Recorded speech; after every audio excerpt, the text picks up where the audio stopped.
안녕하세요. 삼남매 아빠 제이입니다. 오늘은 제가 은행을 좀 가야 돼서, 그리고 은행 가는 김에 그 태국에서 계좌 개설하는 법이라고 해야 되나? 그냥 계좌 개설하는 과정을 한번 보여드리도록 하겠습니다. 제가 원래 은행 계좌가 9년 전인가 만든 게 있어요. 근데 그때 당시에 제가 만들었던 지점하고 그 지점에서 만들 때 등록했던 주소라든지 뭐 이런 정보들이 뭔가 매치가 안 되는 게 좀 있나 봐요. 그래서 지금 해외 송금을 받아야 되는데 자꾸 실패가 떠갖고 은행에 전화해 보니까 은행에서는 뭐 계좌에 아무런 문제가 없다고 하고 하니까, 이게 같은 금액을 반복적으로 받아서 그런지 아니면은 뭐 그 전에 등록되어 있던 정보랑 뭐가 일치하지 않는 게 있는지 이유를 확실히 모르겠어요. 그래서 지금 아예 새로운 은행에서 계좌를 하나 더 만들려고 합니다. 이게 왜 그런지 모르겠어요. 전화번호도 제가 한국에서 오래 지내다 보니까 기존에 있던 전화번호, 태국 번호도 없어지고, 그래서 그거는 새로 전화번호를 바꿨는데도 그 OTP 넘버 있잖아요. 인증번호 받을 때 오는 그런 번호가 옛날 번호로 자꾸 가더라고요. 그래서 그거를 번호를 바꿨는데도 계속 이전 번호로 가는 거예요. 그래서 제가 은행 가서 OTP로 받는 그 전화번호도 좀 변경을 해달라고 하니까, 그때부터 이제 그 새로운 전화번호로 OTP 인증번호가 오더라고요. 그냥 전화번호 변경하는 거랑 또 OTP 용 전화번호 변경하는 거랑은 또 다른 건가 봐요. 이게 좀 이해가 안 돼요. 그 전화번호 바꿔달라고 했으면은 인증번호 오는 번호도 당연히 자동으로 바뀌어야 되는 게 아닌가라는 생각 해보는데, 뭐 일단 그쵸, 여기는 우리나라가 아니니까 뭐 뭔가 다른 점이 있겠죠. 네. 아무튼 그리고 제가 한 9년 전 당시에 계좌 만들 때는 그 뭐 외국인이 계좌 만드는 게 뭐 어렵다 이런 말이 좀 있었거든요. 까다롭다 뭐 이러면서. 근데 그때는 제가 그 노동허가증이 있어서, 그 워크 퍼밋이 있어서 뭐 이렇게 어렵지 않게 계좌를 만들었습니다. 그런데 지금은 제가 체류하는 비자가 그 난 이미그랜 O 타입 비자라고, 그게 이것도 계좌 만드는데 뭐 별다른 문제가 있을지 없을지 모르겠어요. 그래서 한번 가봐야 할 것 같습니다.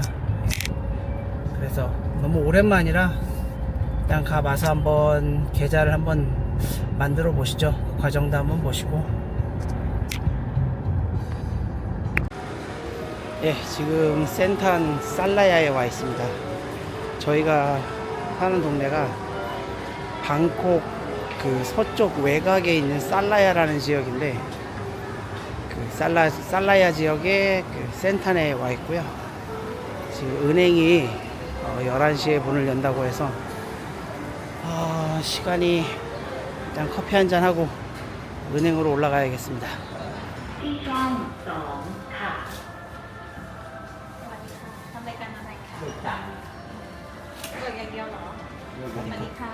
I wanna open a new bank account. Open new account. I wanna open a new account. Do you have passport? Yes, I do Can have I passport. see?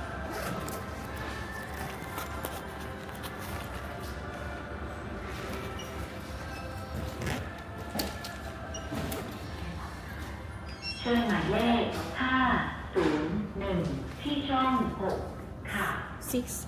Thank you. Hi. Welcome. I would like to open a new account.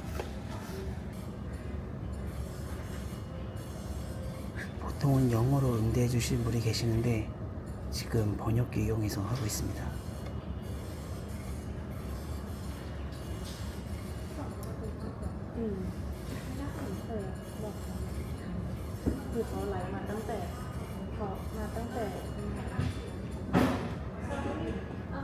Can't take video. It's not allowed to take a Yes, video sorry. here. Yes, No problem. can't. 일단 꾸롱시리에서도 그 혼인증명서랑 그 다음에 주소지 등록 되어 있는 거 증명할 수 있는 그거 갖고 오라고 하네요. 아, 제가 원래 쓰던 카시콘 은행도 다녀왔는데 계좌에는 문제가 없다고 하네요. 왜 송금이 안 되는지 모르겠네. 뭐 은행에서 모른다는데 이걸 어디 가서 물어봐야 되지? 안녕하세요. 삼남매 아빠 제이입니다. 오늘 제가 그 해외 송금이 안 돼서 은행을 갔었거든요. 그래서 새로운 계좌를 만들어서 해볼까 했는데, 일단은 계좌 만드는데 필요한 서류를 제가 안 가져가서 계좌 개설은 다음에 한번 가봐야 될 것 같고요.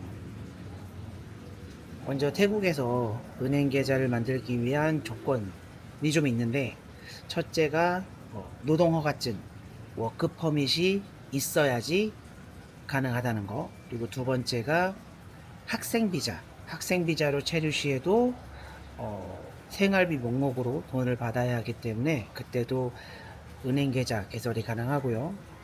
마지막으로 이제 난 이미그랜 O 타입 비자라고 있는데, 가족 중에 한 명이 태국인일 때 발급받는 비자거든요. 그 비자로도 계좌 개설이 가능한데, 다만 필요한 서류가 좀 있습니다. 그 혼인 증명서랑, 그리고 타비엠반이라고 그 거주 증명서, 등록 거주지 증명서가 같이 있어야 돼서 계좌 개설은 다음에 한번 가야 될 것 같고, 그리고 그 해외 송금 제가 왜 해외 송금이 안 됐는지 이쪽 고객센터랑 전화를 해서 확인을 해 봤는데, 일단은 제 계좌가 동결되거나 그런 건 아니었고요. 핀테크 시스템, 그러니까 중개 송금 업체를 통해서 돈을 계속 받고 있었는데, 그게 문제가 됐던 거예요. 그래서 그러니까 일반 스위프트 코드를 이용해서 한국 정식 은행에서 태국 은행으로 송금을 받을 때는 별다른 제한 같은 게 없어요. 일단은. 그런데 1년에 10만 달러 이상 올라가면 한국에서 그 소득에 대한 증빙을 해야 되는 그런 게 있긴 하지만, 그런 걸 제외하면 별 문제 없이 이제 송금을 받을 수가 있는데, 금액 상관없이요. 근데 이제 핀테크 시스템을 이용한 그 중개 송금 업체를 이용하는, 예를 들어서 센트비 같은 그런 어플을 이용할 때는 주의할 점이 좀 있습니다. 그게 뭐냐면, 제가 센트비를 통해서, 제가 여기 태국 온 지 이제 한 달 반 정도 됐는데, 제가 한 4회? 4번에 걸쳐서 총 한 16만 바트 정도? 그러니까 한 700만원 조금 넘는 돈을 4번씩 받았어요. 그러니까 그 카시콘 은행에서 그 센티비에서 날라오는 돈을 이제 블락 처리를 해버린 거예요. 이제 뭐가 좀 많이 까다로워졌나 봐요. 아무래도 스캠 사기도 많고 하니까 자금 세탁 요런 거 하는 것 때문에 아무래도 뭐가 좀 바뀌었나 본데, 그 정도 되는 금액을 반복해서 같은 계좌로부터 받게 되면 카시콘 뱅크에서 이제 자동으로 차단을 해버리는 겁니다. 물론 제 계좌에 문제가 있는 건 아니고요. 그래서 여러분들도 해외 송금 받을 때는 좀 주의를 하셔야 될 것 같아요. 제일 좋은 건 한국의 정식 은행에서 정식 앱을 통해서 해외 송금을 받는 게 제일 좋은 방법이고, 특히나 큰 금액 같은 거 받으실 때는. 그리고 근데 이제 센트비 같은 그런 핀테크 중개 송금 업체를 이용하실 경우에는 되도록이면은 적은 금액, 너무 자주 말고, 적은 금액 기준을 잘 모르겠는데 제 경험상 200만 원이 넘지 않는 선에서 그렇게 한 달에 한두 번 정도는 괜찮을 것 같아요. 근데 그거를 좀 큰 금액, 한 700, 500 넘어가는 금액을 너무 자주 받는다 그러면 아예 차단을 당해버려요. 그래서 이제 저는 제 계좌로 그 센티비를 통해서 해외 송금을 받지 못할 것 같습니다. 해외 송금을 더 받으려면 아무래도 새로운 계좌를 개설하던가 뭐 그래야 될 것 같아요. 그래서 오늘 그냥 이제 신한은행 쓰거든요. 그냥 신한은행 앱 들어가서 그냥 해외 송금으로 송금을 했어요. 이게 불편한 게 뭐냐면 뭐 미국, 일본은 하루에서 이틀 정도면 송금이 된다고 하고 그 외의 지역은 3에서 5일 정도 걸린대요. 영업일 기준으로. 그러니까 한참 걸리죠. 그렇다 보니까 저도 이제 그냥 센티비 같은 거 이용한 건데 이렇게 자주 받으면은 차단당하는 줄 몰랐네요. 여러분들도 그거를 좀 주의하셔야 될 것 같아요.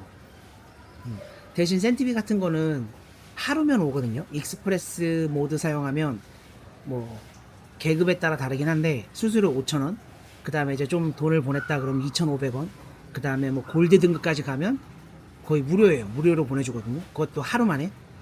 그러니까 당일 송금을 해주기 때문에 자주 이용을 했는데 더 이상 이용은 어려울 것 같습니다. 여러분들도 그 부분 참고하시면 좋을 것 같아요. 그리고 큰 금액 받을 때는 무조건 한국 정식 은행에 있는 그 어플을 통해서 해외 송금 받으시는 것을 추천드립니다. 네. 그러면은 다음 영상에서 뵙겠습니다. 안녕히 계세요.